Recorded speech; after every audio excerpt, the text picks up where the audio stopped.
Então, gente, vamos começar aqui com o nosso novo conteúdo, capítulo 4.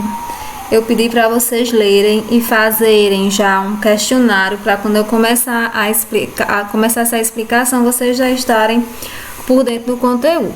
Então, eu coloquei os tópicos que são abordados no livro de vocês, para quando vocês forem fazer as atividades ficar mais fácil também. Primeira coisa aqui, né? As transformações da matéria. Então, gente, no nosso dia a dia sempre está acontecendo transformações da matéria em nossa casa, no nosso corpo, na escola. Então, são transformações que a gente pode perceber. Por exemplo, o amadurecimento de uma fruta é um exemplo de uma transformação química, né? O leite, quando ele corta, quando ele azeda, é um exemplo de uma transformação da matéria. O cozimento de um alimento é outro exemplo. Quando uma comida estraga, né, é outro exemplo. Então, são coisas que acontecem no nosso dia a dia. E como é que a gente pode descrever as transformações da matéria? Então, a gente descreve as transformações da matéria se baseando na etapa inicial, ou seja, no estado inicial e no estado final. Como assim? Por exemplo, se você deixar um prego exposto ao ar, molhando esse prego, o estado inicial do prego era o que? Ele estava bem limpo, né? Ele estava limpo. O estado final, quando aconteceu a transformação, você vai ver que ele vai estar com uma cor diferente, ele enferrujou. Um papel, se você pega um papel e queima, o estado inicial do papel era o que? Era um branco, né? Quando ele queima, ele já vai ficar o que? Já vai ficar mais frágil e uma cor diferente, né? Uma fuligem. Então, essas são descrições de transformações da matéria. Também tem a fusão do gelo, né? A fusão do gelo, você pega uma pedra de gelo, né, se deixar ela exposta fora da geladeira, vai derreter. Então, a fusão do gelo é um exemplo de descrição das transformações da matéria. Apesar de que a fusão não é um fenômeno químico, né? É um fenômeno físico, que é o que nós vamos falar agora. Então, as transformações da matéria, né? Existem dois, que são os fenômenos físicos e os químicos. Qual é a diferença? Nos fenômenos físicos, né, as transformações físicas, as mudanças que ocorrem não vão formar novas substâncias. Já nos fenômenos químicos, as mudanças que acontecem formam novas substâncias. Por exemplo, se você pega um papel e rasga, é um fenômeno físico. Por quê? Porque continuou sendo papel. Mas se você pegar o papel e queimar, já é um fenômeno químico. Por quê? Na queima do papel houve liberação de energia, né? Houve fuligens, né? A fumacinha. Então, a queima do papel é um fenômeno químico. Já quando você rasga um papel, é um fenômeno físico. Uma tábua, se você pega uma tábua e corta a tábua, é um fenômeno físico, ela continua sendo tábua, né? Mas se você pegar um ovo cru e colocar na frigideira para fritar, já é um fenômeno químico, vai haver a formação de novas substâncias.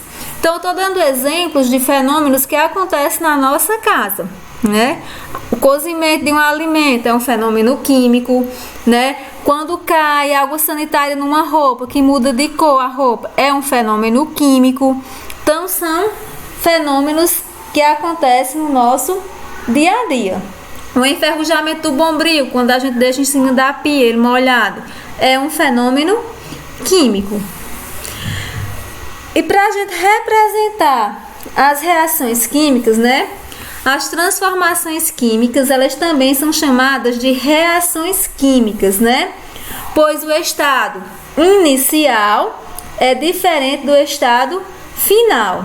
Então, o estado inicial vai ser diferente do estado final. Então, fenômenos químicos pode ser chamado também de reações químicas. E como é que a gente representa uma reação química? Então, aqui é a equaçãozinha de uma reação química, ó. Eu coloquei aqui, ó, o ácido clorídrico, que é o hidrogênio com o cloro, né? Isso aqui significa que está no estado gasoso. Esse sinalzinho de mais a gente lê I. Então, eu vou ler, ó. HCl gasoso, I. H2O líquido. Essa setinha aqui, ó, a gente lê reage para formar. Reage para formar H3O, né, o óxido de hidrogênio gasoso, mais cloro gasoso. Então, aqui é uma representação de uma reação química. Os elementos, aliás, as substâncias que estão antes da seta, então, a gente chama de reagente. As substâncias que estão depois da seta, a gente chama de produto. Então, o reagente é o que vai formar, vai dar origem a uma nova substância. Então, essas duas substâncias aqui, ó, se uniram para formar essas duas aqui. Então, reagente é o estado inicial e o produto é o estado final, né? Surgiu novas substâncias.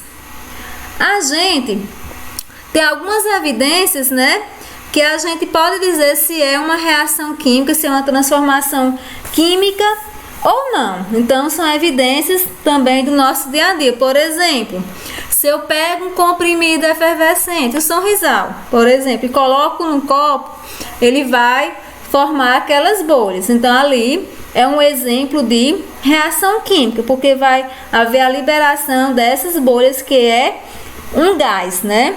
Então, ali é um exemplo de reação química. Então, liberação de gás é um exemplo. Liberação de cheiro é outro exemplo de evidências de uma reação química. Mudança de cor, quando cai água sanitária numa roupa, é outra evidência. Então, são exemplos, são evidências simples que a gente pode perceber a olho nu, né, no nosso dia a dia. Porém, tem algumas evidências que a gente não consegue perceber, né, a olho nu, que a gente só consegue perceber em um laboratório. Por exemplo, a gente pode levar em conta a densidade, a temperatura, a fusão, a ebulição, para poder saber se é uma reação química ou não. As substâncias.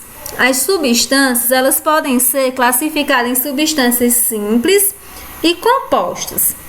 O que são substâncias simples? As substâncias simples é quando ela é formada de um único elemento químico. Por exemplo, o gás oxigênio, que é formado por O2. 2 átomos de oxigênio. Então, o O2 é uma substância simples. Então, a substância simples é quando ela é formada de um único elemento químico. O gás hidrogênio.